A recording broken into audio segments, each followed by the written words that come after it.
It was supposed to be a day of joy, a day of celebration, a day where the scent of chocolate and the laughter of children would fill the house and chase away the shadows of the past.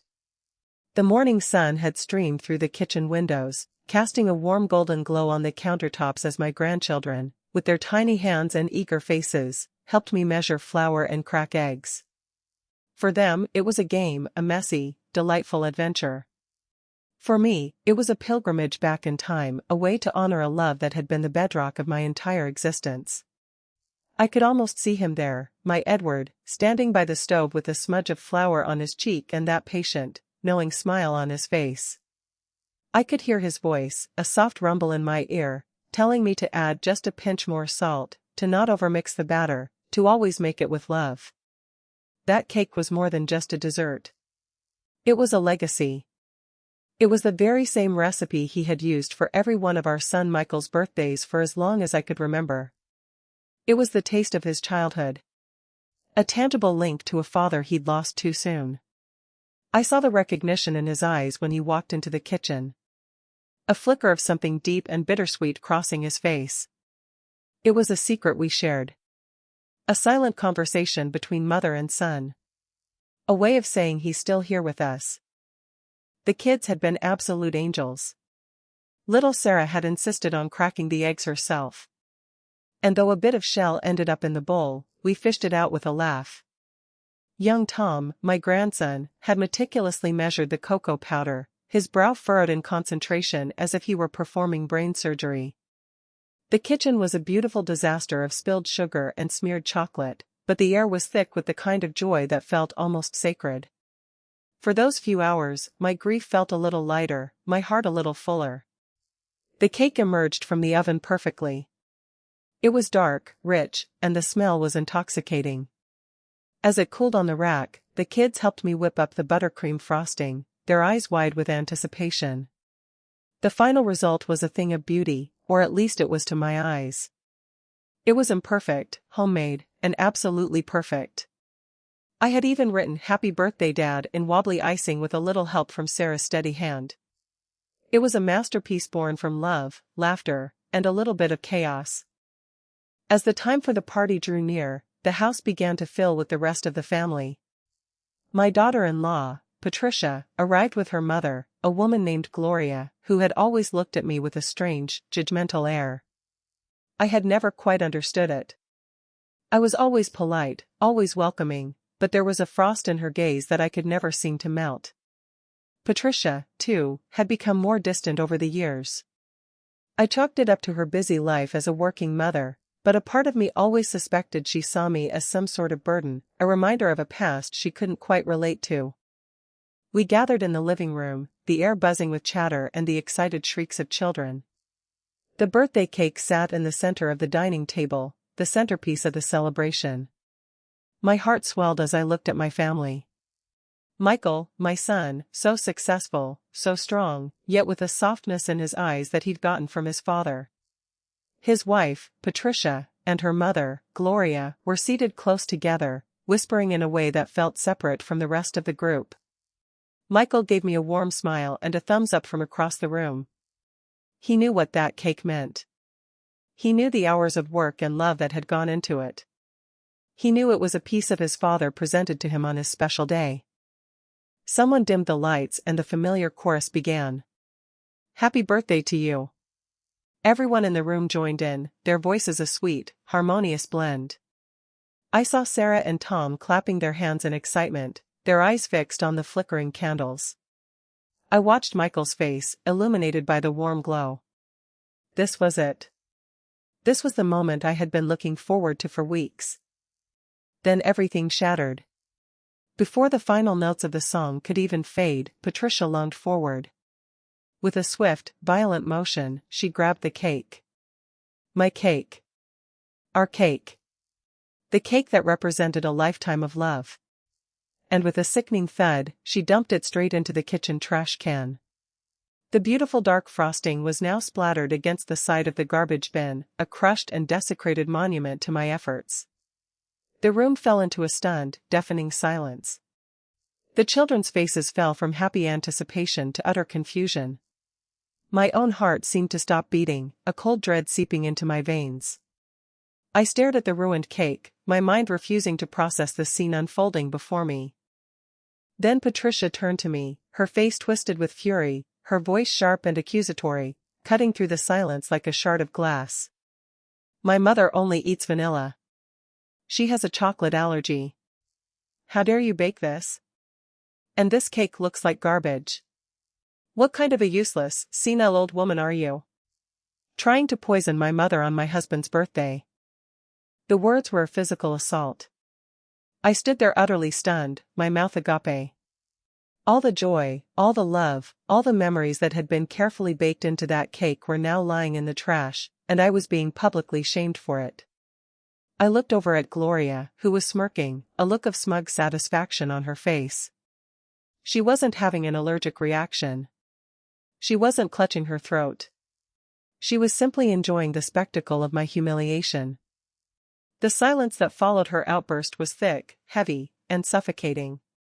I could feel the eyes of my entire family on me. A mix of pity, shock, and confusion. My own grandchildren were looking at Patricia with fear. The shame was so profound, so overwhelming that I wished the floor would open up and swallow me whole. I thought I was going to be sick. The simple, beautiful act of love I had tried to perform had been turned into a weapon against me.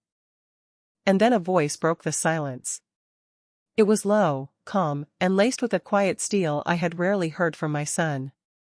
Michael stood up from his chair, his eyes fixed not on me, but on his mother-in-law.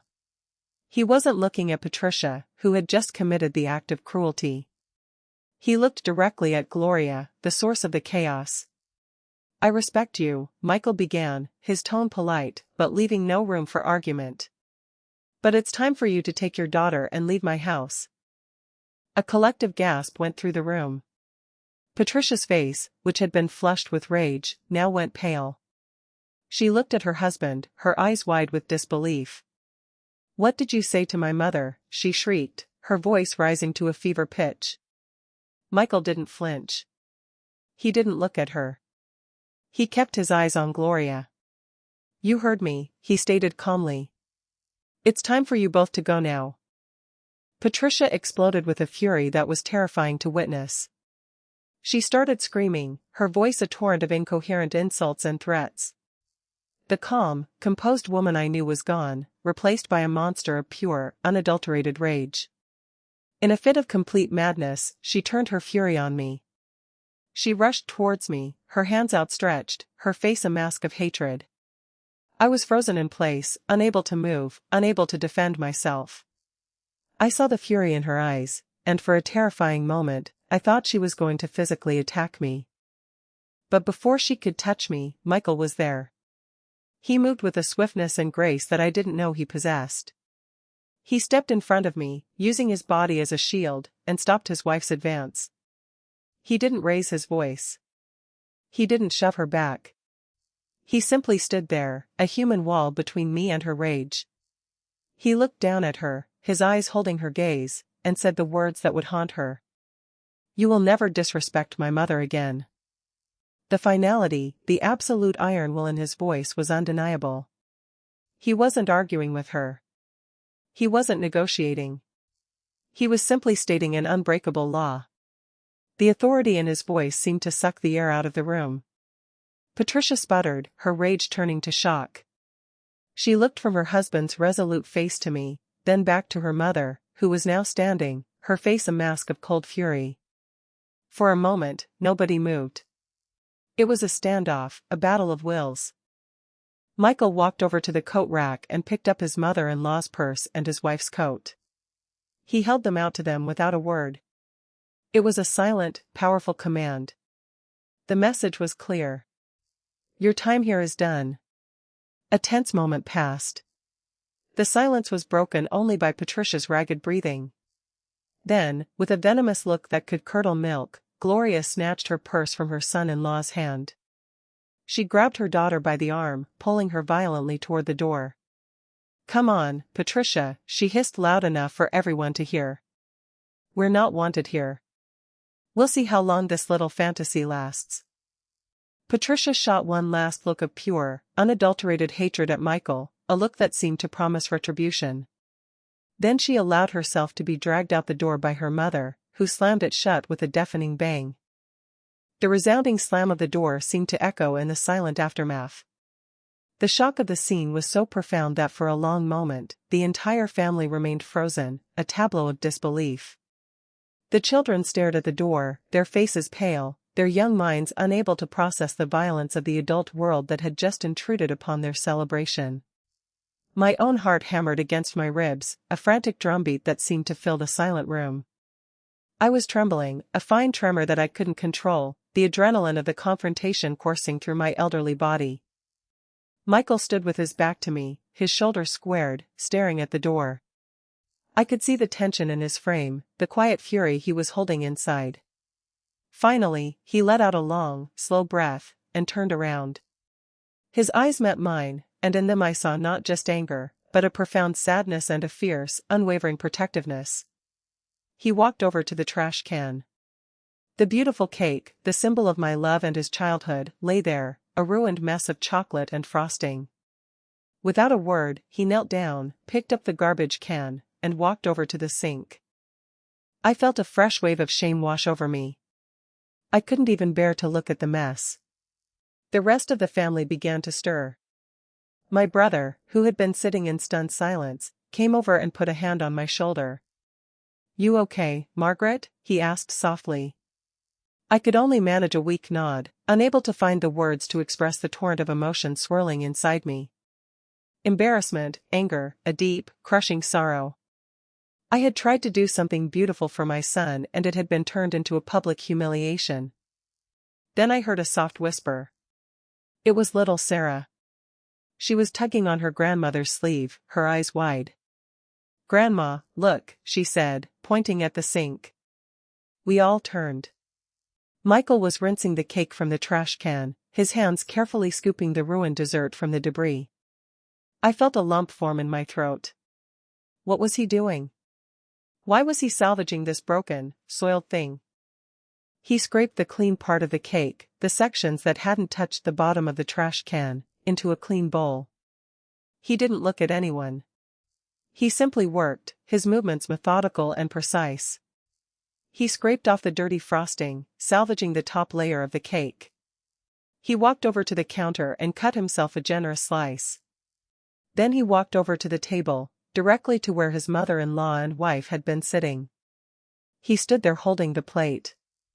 Then, with a decisive action, he did something that stole the breath from the room. He reached out with his other hand, and in one swift, firm motion, he swept the offending plates, the untouched cake forks, and the pristine napkins that had been set out for Gloria and Patricia, sending them clattering across the table. The message was symbolic and powerful.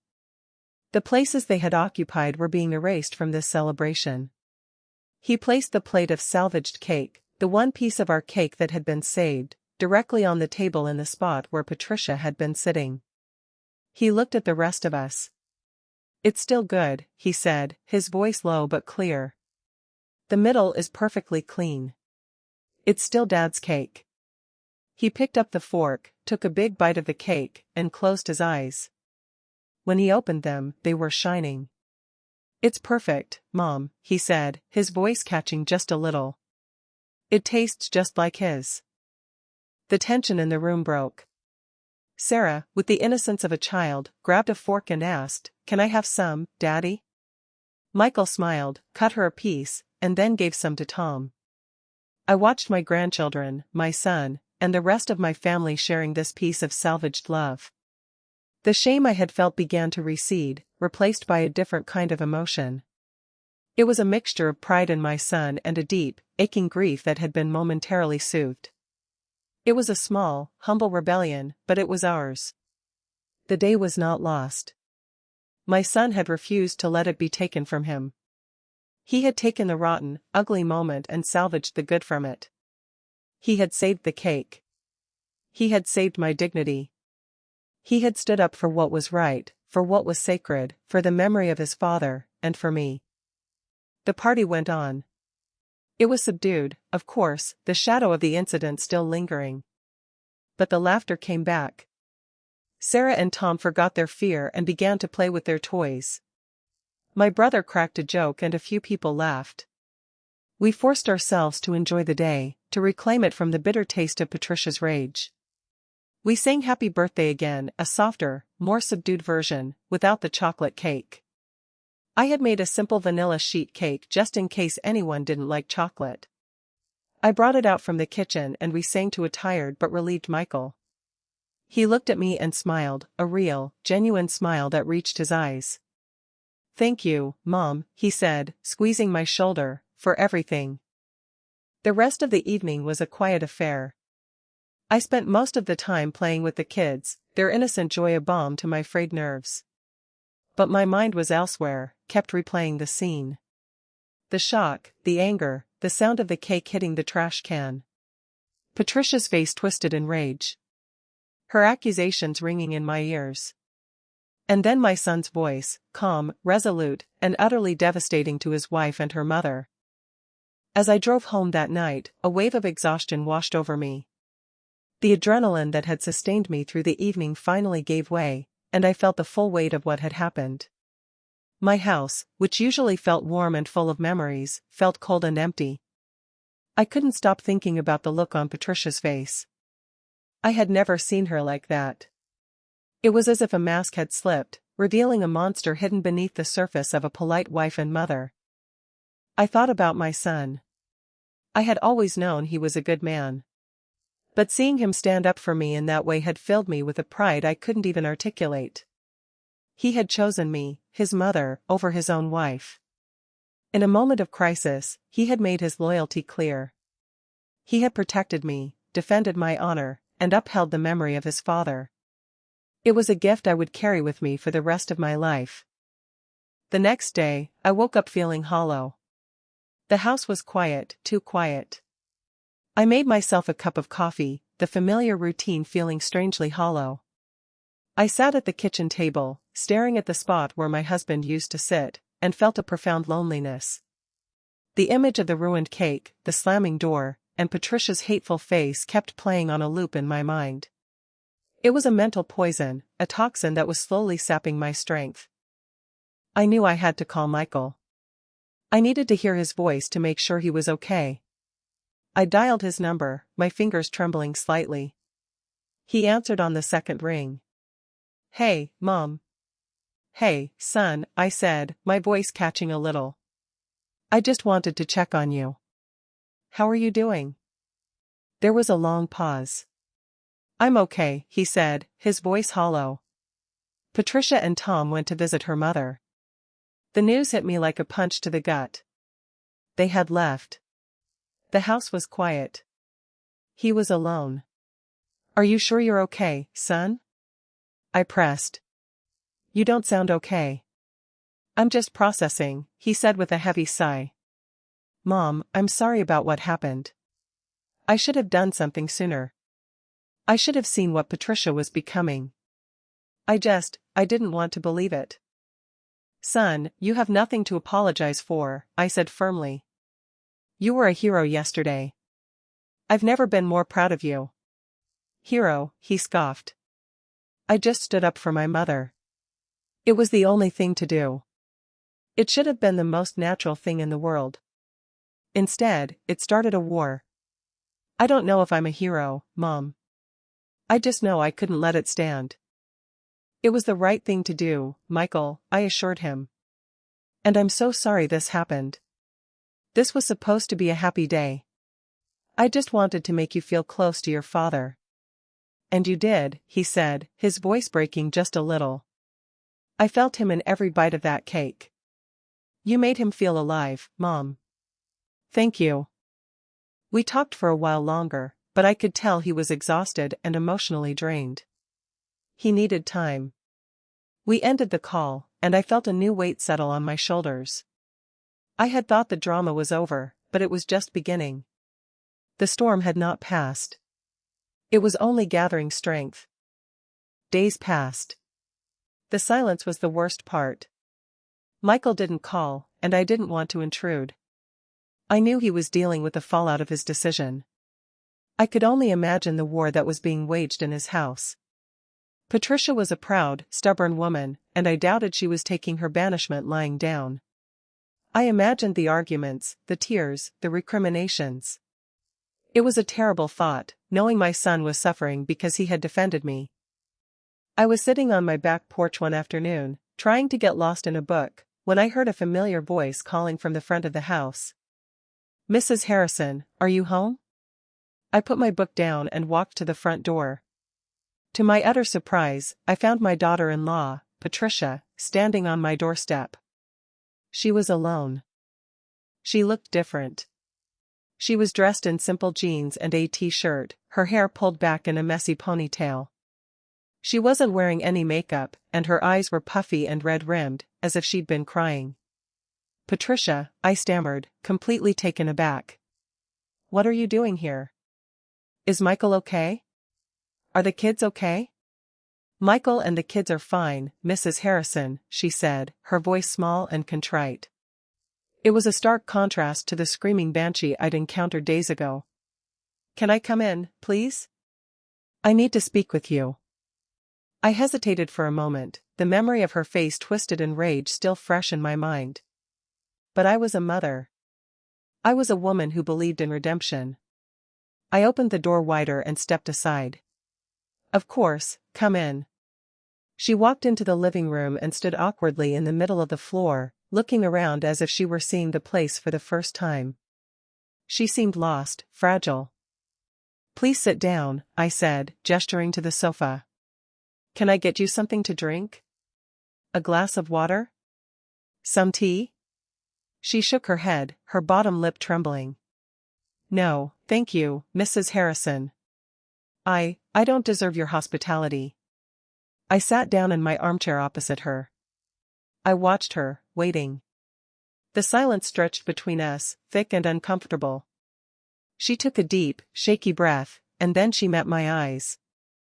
The hatred I had seen in them was gone, replaced by something else. A deep, genuine shame. "Mrs. Harrison," she began, her voice barely a whisper, "I am so sorry. I am so sorry for what I did. I don't know what came over me." I was stunned. I had expected her to come with more accusations, more anger. Not this. I didn't know how to respond. "I have no excuse," she continued, wiping her eyes with the back of her hand. "It was a terrible, horrible thing to do. I disrespected you. I disrespected Michael. I disrespected the memory of your late husband. And I embarrassed myself in front of the entire family." She looked at me, her eyes pleading. "I love Michael more than anything in the world. I love my children, and I have put all of that in jeopardy because I couldn't control my mother. She has always been a bully, Mrs. Harrison. She has always been manipulative and controlling. But I never saw it. I was blind. I thought she was just being protective of me. But she's not. She poisoned my mind against you and against Michael." She broke down then, sobbing into her hands. "She doesn't have a chocolate allergy," she confessed. "She's just a controlling woman who can't stand to see anyone else happy. She hated seeing how close Michael was to you. She saw you as a threat, as a rival for my affection and for her grandchildren's affection. And I let her do it. I let her manipulate me.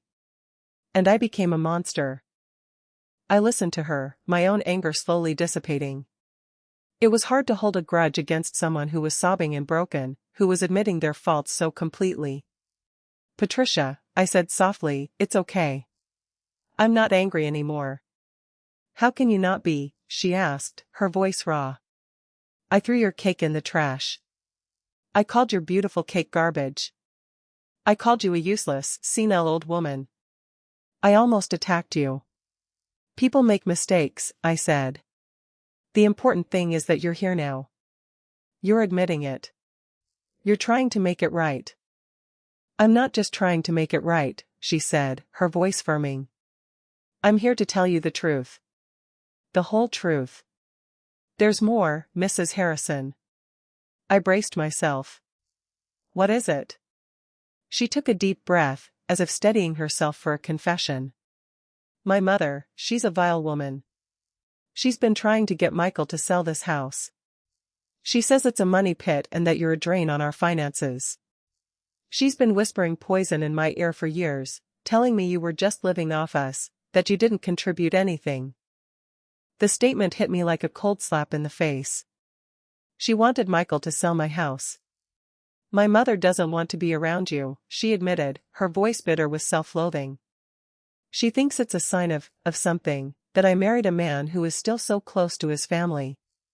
She thinks it means I'm not his priority. She wanted us to distance ourselves from you. She wanted to take the grandchildren away from you. The pain in her words was palpable. She was realizing that she had been a pawn in her mother's game. A puppet whose strings had been pulled by a vindictive, manipulative woman. I loved your son the moment I saw him, she continued, her voice growing stronger. He is kind and good and strong. You raised a wonderful man, Mrs. Harrison. And I was so afraid of losing him, of losing this family, that I let her control me. I wanted to please her. I wanted her approval. But when Michael looked at me that day, I knew I had made a terrible mistake. I had betrayed the only man I ever truly loved. She looked at me, her eyes full of tears. I don't want a divorce, Mrs. Harrison. I don't want to lose my children. But more than anything, I don't want to lose Michael. I love him. Please, can you help me? Can you talk to him? It was a profound moment. The woman who had come to my house to destroy my life was now begging for my help to save hers. I realized that she wasn't my enemy. She was just a lost soul who had been manipulated by a master manipulator. Michael is a good man, I said gently. He loves you, too, Patricia. He wouldn't have fought for you the way he did if you didn't. He would have just let you walk out the door, she gasped. He said that he sent your mother and you away, I explained. He didn't send you away and tell you never to come back. He gave you space to think. He's giving you a chance. Her face crumpled. He told me to leave and not come back unless I could make things right. He said I had to fix it with you. I nodded. That's Michael. He's fair. He's just, and he loves his family. You just have to prove to him that you are on his side. Patricia and I talked for hours that afternoon. She revealed the depths of her mother's manipulations. Gloria had been spreading lies about me for years, telling Patricia that I was a mean, bitter, and controlling woman who was trying to sabotage their marriage. Patricia, who had grown up with a controlling mother, had been conditioned to believe her. It was a devastating realization for her, and I could see her slowly shedding the layers of her mother's influence. She told me stories of her childhood, of the subtle ways her mother would undermine her confidence, making her feel like she was never good enough, that she needed her mother's guidance to survive. It was a textbook case of emotional abuse, and I felt a pang of sympathy for the woman I had considered my enemy. Stand up to her, Patricia, I said. You don't need her approval anymore. You have your own family now. You have Michael. You have the children, and you have me, if you want me. Her eyes widened in surprise. You would do that after everything? You are the mother of my grandchildren, I said, and you are the woman my son loves. That makes you family. And family is about forgiveness. It's about giving people a chance to change. She wept with gratitude. She took my hand and promised me she would make things right. She promised me she would stand up to her mother. She promised me that the shameful incident at the birthday party would be the last time I was ever treated with such disrespect. When she left, I felt a profound sense of peace. The storm was not over, but for the first time, I saw a path through it. There was hope. I didn't have to wait long. A week later, Michael called and invited me over for dinner. He said Patricia and the kids were going to be there, and he wanted me to come.